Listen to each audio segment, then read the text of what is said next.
Bismillahirrahmanirrahim. Assalamualaikum warahmatullahi wabarakatuh. Kematian memang sudah menjadi takdir pasti bagi makhluk hidup yang ada di muka bumi ini, tak terkecuali putri dari Rasulullah SAW sekalipun. Berikut ini penggalan kisah mengenai Sayyidah Fatimah yang dimakamkan. Sebelumnya tekan tombol subscribe dan nyalakan loncengnya. Bagikan video ini ke teman dan keluarga kalian, karena sebaik-baik kalian adalah orang yang mempelajari Al-Quran kemudian mengajarkannya kepada orang lain. Satu lagi, simak video ini sampai selesai biar nggak salah paham.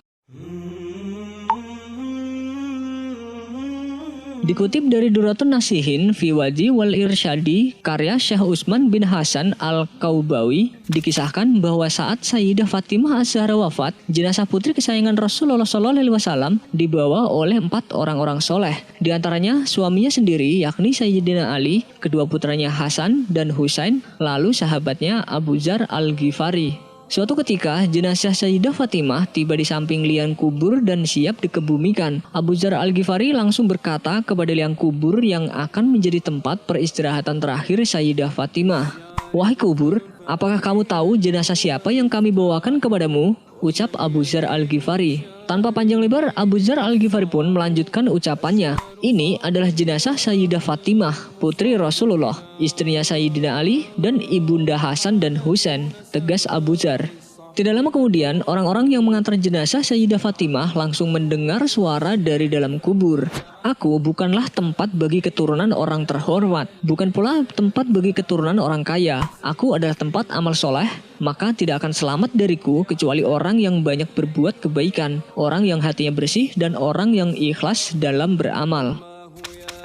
Tentunya kisah ini mengajarkan kita bahwa yang akan menyelamatkan seseorang di alam kubur dan akhirat kelak bukan karena faktor keturunan, melainkan karena amal soleh. Jangankan kita manusia biasa, Sayyidah Fatimah binti Muhammad SAW pun ketika akan memasuki alam kubur tetap harus melewati syarat yang telah ditetapkan. Cerita tersebut kian menegaskan firman Allah bahwa sesungguhnya yang paling mulia di sisinya adalah mereka yang paling bertakwa. Quran Surat Al-Hujurat ayat 13. Suatu ketika, Aisyah radhiyallahu anha pernah bertanya kepada Rasulullah SAW apa yang harus diucapkan ketika berziarah ke kubur. Rasul pun berkata, "Ucapkanlah Assalamualaikum wahai penghuni kubur dari kalangan mukminin dan muslimin. Semoga Allah merahmati orang yang telah meninggal dan yang masih hidup, dan insya Allah kami akan menyusul kalian." Hadis riwayat Muslim. Dalam hadis ini, Nabi SAW menganjurkan untuk memberi salam kepada penghuni kubur, dan beliau tidak menyebutkan apakah mereka mendengar salam itu atau tidak. Kemudian, ada satu riwayat dari Ibnu Abbas radhiyallahu anhu, Nabi SAW bersabda, "Apabila ada seseorang yang melewati kuburan saudaranya sesama mukmin yang dia kenal di dunia, lalu dia memberi salam, maka saudaranya akan menjawab salamnya." Hadis ini diriwayatkan oleh Ibnu Abdul Bar dalam Al-Istizkar. Dari jalur Ubaid bin Muhammad, dari Fatimah binti Rayyan, dari Robi bin Sulaiman, dari Bishr bin Bukhair, dari Al-Ausa, dari Ato, dari Ubaid bin Umair, dari Ibnu Abbas. Sejumlah ulama pernah menegaskan bahwa mayit bisa mengetahui orang yang dia kenal ketika menziarahinya. Seperti Ibnu Katsir pernah mengatakan, Nabi SAW mensyariatkan kepada umatnya ketika mereka memberi salam kepada penghuni kubur, agar disampaikan seperti menyampaikan kepada orang yang ada di depannya. "Assalamualaikum wahai penghuni kampung kaum mukminin." Sementara panggilan semacam ini hanya bisa diarahkan kepada orang yang bisa mendengar dan berakal. Andai bukan seperti ini panggilannya, tentu statusnya seperti memanggil sosok yang tidak ada atau benda mati. Dan para ulama salaf sepakat hal ini. Terdapat banyak riwayat dari mereka bahwa mayit mengetahui orang hidup yang menziarahinya dan merasa senang dengannya. Tafsir Ibnu Katsir.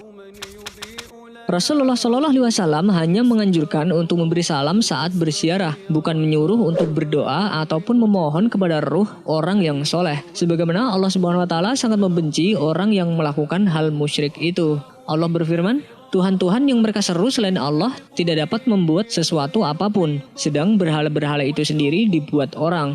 Itu semua benda mati, tidak hidup, dan berhala-berhala tidak mengetahui bilakah penyembah-penyembahnya akan dibangkitkan." Quran Surat An-Nahl ayat 20-21.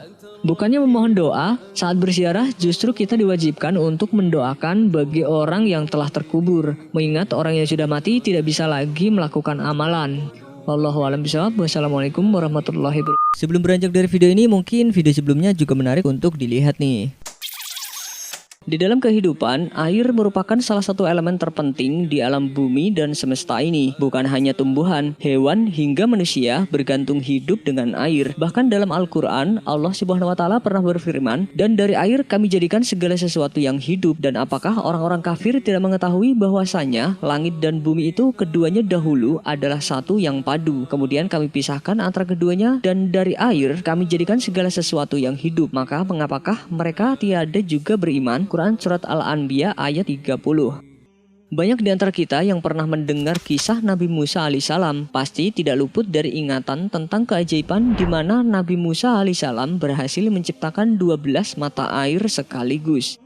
Dikisahkan bahwa setelah terlepas dari kerajaan Fir'aun dan pengikutnya yang tertelan Lautan Merah, Nabi Musa alaihissalam bersama pengikut setianya melanjutkan perjalanan hingga sampailah mereka di Gunung Sinai yang cukup teduh dan nyaman untuk beristirahat. Di gurun itu banyak pepohonan yang tumbuh tinggi dan rindang sehingga dapat berlindung dari sengatan matahari yang cukup terik.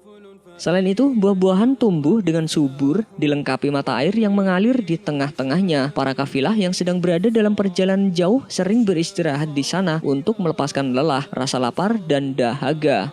Ketika rombongan Nabi Musa alaihissalam tiba di sana, ternyata sumber mata air itu sudah kering. Adanya rasa haus karena telah menempuh perjalanan panjang terasa mencekik leher. Belum lagi sinar matahari yang begitu terik membuat mereka tak kuasa melanjutkan perjalanan. Tak kuat lagi menahan rasa dahaga, tubuh mereka begitu lelah dan merasa tak sanggup lagi untuk meneruskan perjalanan. Pengikut Nabi Musa alaihissalam berkata, "Wahai Nabiullah, sesungguhnya kami teramat haus dan lapar. Kami tak sanggup lagi meneruskan perjalanan ini." Nabi Musa alaihissalam begitu iba melihat kondisi pengikutnya yang letih karena kehausan dan kelaparan. Beliau pun berdoa kepada Allah Subhanahu wa Ta'ala agar diberikan petunjuk di mana mendapatkan air dan makanan agar bisa mengembalikan kondisi pengikutnya menjadi sehat dan bugar kembali. Kemudian Nabi Musa alaihissalam menengadahkan tangannya ke atas lalu berdoa kepada Allah Subhanahu wa Ta'ala. Mendengar doanya, Allah Subhanahu wa Ta'ala berfirman, "Dan ingatlah ketika Musa memohon air untuk kaumnya, lalu kami berfirman, pukullah batu itu dengan tongkatmu, lalu memacarlah daripadanya 12 mata air. Sungguh tiap-tiap suku telah mengetahui tempat minumnya masing-masing. Makan dan minumlah rizki yang diberikan Allah, dan janganlah kamu berkeliaran di muka bumi dengan berbuat kerusakan." Quran Surat Al-Baqarah ayat 60. Setelah mendapatkan petunjuk dari Allah Subhanahu wa Ta'ala, Nabi Musa alaihissalam menatap tongkatnya dengan perasaan bahagia. Tanpa ada keraguan sedikit pun, dipukullah sebuah batu besar dengan tongkat yang dipegangnya. Dan subhanallah, sungguh suatu mukjizat yang sangat mencengangkan bagi Nabi Musa alaihissalam dan pengikutnya. Mereka melihat batu besar yang baru saja dipukul memancarkan 12 mata air yang mengalir jernih dan sejuk. Mereka segera berebut meminum air tersebut. Rasa dingin dan segar segera mengalir ke dalam tubuh mereka. Allah Subhanahu wa Ta'ala ternyata memiliki maksud lain di balik pancaran 12 mata air tersebut. Selain untuk menghilangkan dahaga para pengikut Nabi Musa alaihissalam, namun kaum Bani Israel di kemudian hari terpecah menjadi 12 kelompok sehingga air itu mengalir terus pada masing-masing kelompok dari Bani Israel seperti yang dikemukakan dalam Al-Quran. Dan mereka kami bagi menjadi 12 suku yang masing-masingnya berjumlah besar. Dan kami wahyukan kepada Musa ketika kaumnya meminta air kepadanya, pukullah batu itu dengan tongkatmu, maka memancarlah daripadanya 12 mata air. Sesungguhnya tiap-tiap suku mengetahui tempat minum masing-masing, dan kami naungkan awan di atas mereka, dan kami turunkan kepada mereka manna dan salwa. Kami berfirman, makanlah yang baik-baik dari apa yang telah kami rizkikan kepadamu. Kami tidak menganiaya mereka, tapi merekalah yang selalu menganiaya dirinya sendiri. Quran Surat Al-A'raf ayat 160.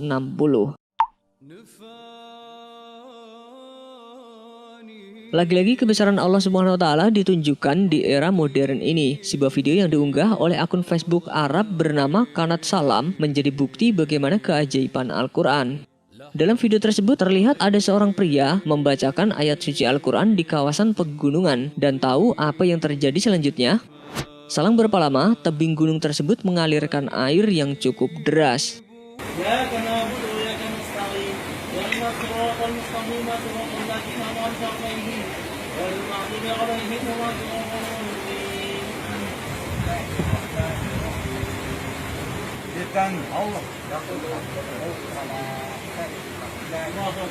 Allahu Akbar.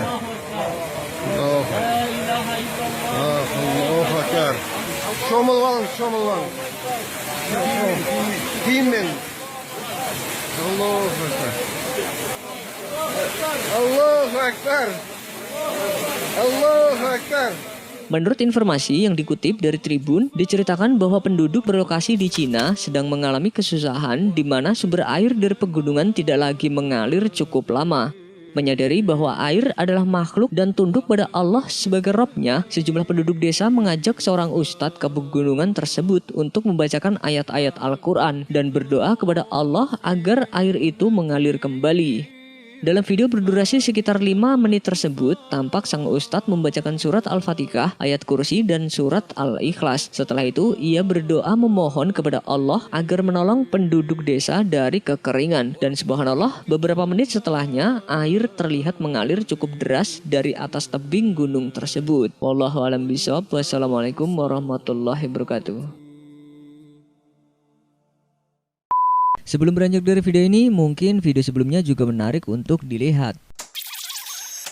Sebenarnya bagaimanakah hukum memejamkan mata saat sujud dan apa manfaatnya? Sebelumnya, tekan tombol subscribe dan nyalakan loncengnya. Bagikan video ini ke teman dan keluarga kalian karena sebaik-baik kalian adalah orang yang mempelajari Al-Quran kemudian mengajarkannya kepada orang lain. Satu lagi, simak video ini sampai selesai biar gak salah paham.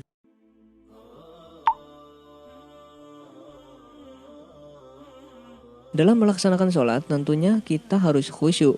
Maka dari itu, banyak umat muslim yang mengatasinya dengan cara memejamkan mata saat sholat termasuk sujud.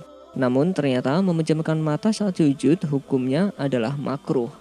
Seperti yang dikutip dari ceramah Buya Yahya dalam akun YouTube Al-Bahjah TV, beliau menyebutkan dalam keadaan normal, jika memejamkan mata dan tidak memejamkan mata sama saja, maka dianjurkan lebih baik membuka mata. Namun, jika saat di sekitar mengganggu konsentrasi sholat, maka diperbolehkan memejamkan mata. Jadi hukumnya makruh. Pejam mata dan buka mata tidak ada perbedaan, maka lebih bagus buka mata. Tapi bisa jadi pejam mata lebih bagus di saat melekmu adalah terganggu.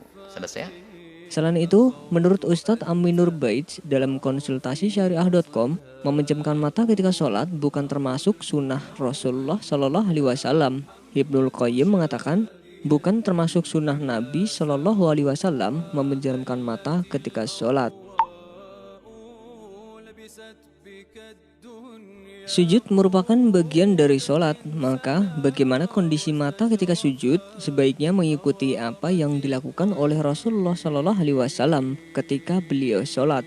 Seperti yang dijelaskan dalam hadis berikut, Aisyah radhiyallahu anha berkata, Rasulullah Shallallahu Alaihi Wasallam masuk Ka'bah untuk mengerjakan sholat dalam keadaan pandangan beliau tidak meninggalkan tempat sujudnya atau terus mengarah ke tempat sujud sampai beliau keluar dari Ka'bah.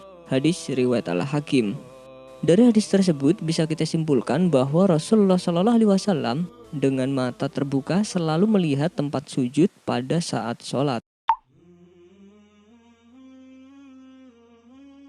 Bukan hanya untuk mengikuti anjuran, membuka mata saat sujud ternyata memiliki manfaat. Salah satunya adalah untuk mengobati otot mata yang lemah. Jika otot mata lemah, biasanya akan menyebabkan ketidakmampuan dalam melihat secara akurat.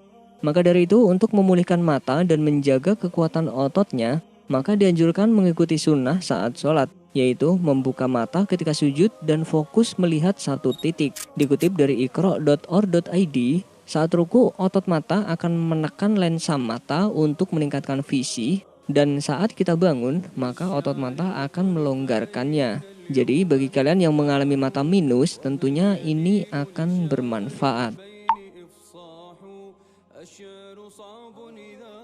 Tidak hanya itu, saat sujud lensa mata akan menyusut karena jarak antara mata dengan tempat sujud memendek. Dan ketika kita bangun lagi, itu akan mengendurkan otot-otot mata. Bila kita praktikkan setiap hari, maka akan melatih otot-otot mata kita sehingga mata kita akan lebih sehat. Tidak hanya itu, dikutip dari independent.co.uk, hasil penelitian yang dilakukan pada ilmuwan menunjukkan posisi sujud dapat meningkatkan elastisitas persendian, apalagi jika melakukan sholat 5 kali sehari. Tentu saja bisa memberikan manfaat yang lebih banyak lagi. Wallahu a'lam bishawab. Wassalamualaikum warahmatullahi wabarakatuh.